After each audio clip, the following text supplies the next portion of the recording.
Sub nerds, as you can see, I've gathered enough support to begin my journey to reach Afghanistan. Upon arriving in the treacherous lands of fatherless SMP, I began to desecrate the natural wildlife and assert my dominance over the Westerners. Before beginning to gather resources, I would simply like to follow up where I left off. So, my never-ending journey to reach my homeland and avoid Zhukov and the tax collectors. Yes, they have teamed up and are now both hot on my trail. To continue surviving, I had found that you only need one thing: animated resources.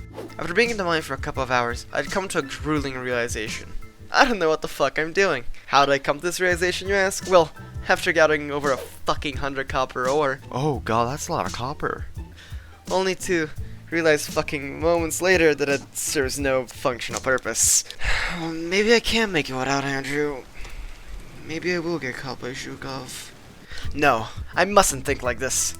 I have to make it. In order to get my mind out of the panic attack I had just experienced, I decided to go look for resources in the sulfur mines. Why was I in the sulfur mines? Well, I needed sulfur. I have no fucking clue what I was doing. My knowledge of survival was limited. After exiting with nothing to show other than more fucking copper, I found a horse that I promptly ignored. Found a new cave that luckily for me happened to be a coal mine. Made a dwarf hut, named it, started listening to music, and off I go to work unreasonable hours. And soon found my first iron. After finding iron, my ego rivaled that of Tyler 1. To celebrate, I joined my American sympathizers voice call to greet them in my native tongue. Wrong time. Ohio gozaimasu. Listening to them, however, mutely confused me. I'm gonna eat a tomato. Let's go. So just give me my. I soon left, even more confused and worried about the odds of me making my journey. Eventually, I knew these random abandoned caves would slowly drive me insane. To combat that, I began talking to myself, upon which I started hearing something very similar to music. Anyway, I found my first diamond. After coming back to the surface, I made myself some new shoes. I deserved them. I should have made a bucket. The longer this recording lasted, the more my schizophrenia and concern for the well-being of single-player gameplay channels grew. To combat both, I joined the voice call again. Hello. Hi. Oh. Yo, wait, you don't sound like a 10-year-old. Oh my god. I was not expecting that one. I was just okay. I just had to join in because I was losing my mind because I'm recording for I'm streaming actually for the first time ever. Like test stream, and I don't know how to talk to myself, so I just have to join to hear people's voices. Okay, love you, bye bye.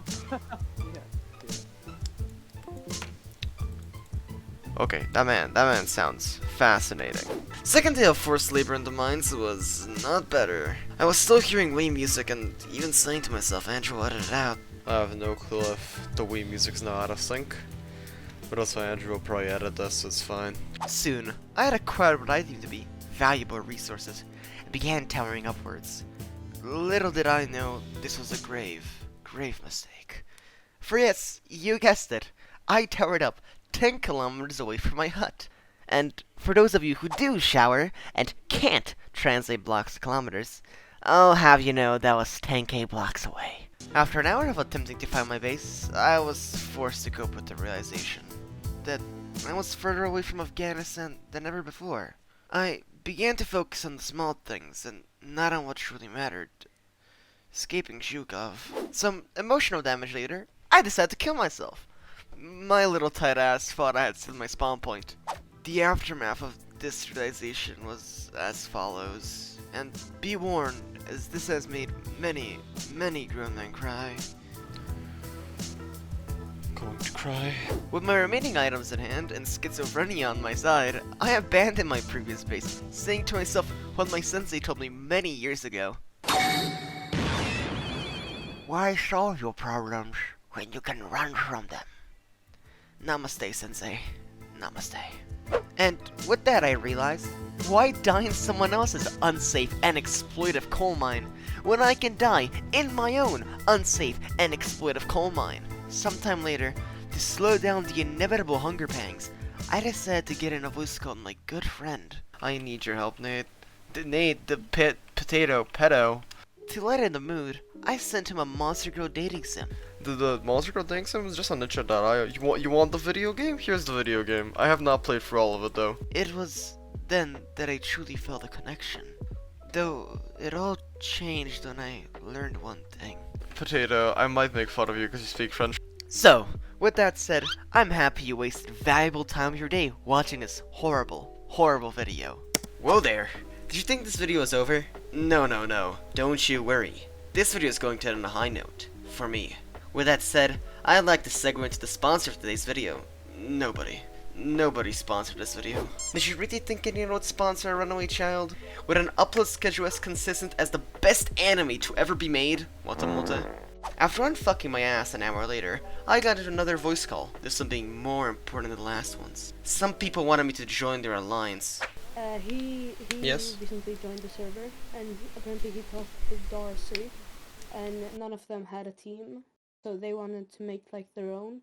But I'm already in a team, and I don't want to betray them or something, so I'm just gonna be in an alliance with Leo. So, I knew I had to get as Russian as possible, and after injecting myself with testosterone boosters and vodka directly into my bloodstream, I pulled in my Russian accent to assert my dominance.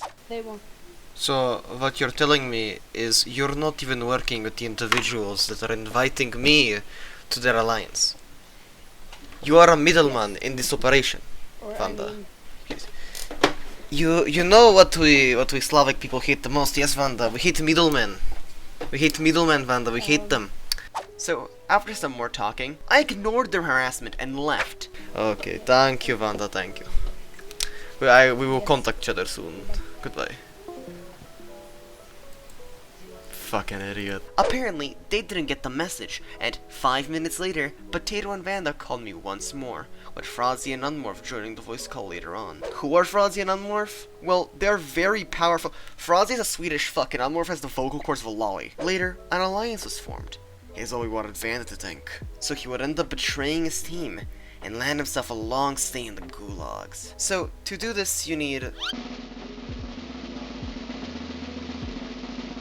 Yes! Blackmail! Now, this might get you caught and hung at the stakes yourself, but I had no time to think about that, because Frozzy and Unmorph joined the voice call, where I told them my Naruto-style backstory. Unmorph and Vanda, being the fools that they are, questioned my story with statements like, "If you're really from Afghanistan, why can't you speak Pashto or Dari?" Or, "What are you, a member of the Taliban?"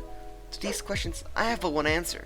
Yes. We quickly got back on track and made a foolproof plan on how to frame Vanda, and agreed that he would be executed in a traditional Afghani manner in the upcoming week. While this was all going on, Potato had found an area he deemed suitable to build the Potato Empire.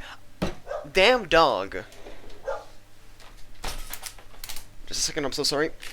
I theorized that this was also the point where he decided to download X-Ray, cause this fucker got banned a week later. Lucky for me, he had given me all his loot, and even a contract that stated, "In case that I die, all my possessions had to go to Tofu." This act of kindness and stupidity had given me a boost in resources and gear. Maybe, with all my newfound power, I could make it back to Afghanistan. Now, due to the fact that I have no more footage, I'll make a fun and totally not lazy lightning round. 3, 2, 1. Lightning round! Begin. I joined Dolphin in the Free Big D's. I left Dolphin in the Free Big D's. I found out I'm a lolicon. Unmorph became a little slave-chan. I built a bar. I left the bar. I left to see family. The Ender Dragon was killed in that time. Spawn is now a war zone. There was an election. Nate won. Nate was overthrown. I reported a gift for being under Discord TOS. I met Daddy M. I joined Daddy M. I left to see family again. M got her Terraria Sky Island raided by Frozzy and Unmorph. Unmorph called me Daddy. Me and Frozzy made a deal. M built a new base. King joined us. King left the server. I raided my old bar. Big Dick Daddy Devin streamed. A war broke out over Spawn again. I left to see family. I started writing the script. I procrastinated on it. I got in a call with Daddy M. Daddy M is actually Mommy M. I forced a 10-year-old to watch Watamote. Dear Aqua. Looking at all of this, I noticed something. Fuck this server. It's really making me waste precious time, and Shuko's men have probably already pinpointed my location. And with that, this concludes my journey in the Cloud SMP. Overall, it was really fun, and I will keep playing on it. But I don't feel like I can make any more videos on it, as Aqua, it's hard to make a whole series out of the same joke of me running back to Afghanistan. If you enjoyed everything I've stated, I'd recommend applying to join, as applications are always open, and the Discord will be in the description of this video. Thank you for watching another of my long-awaited videos. See you hopefully soon.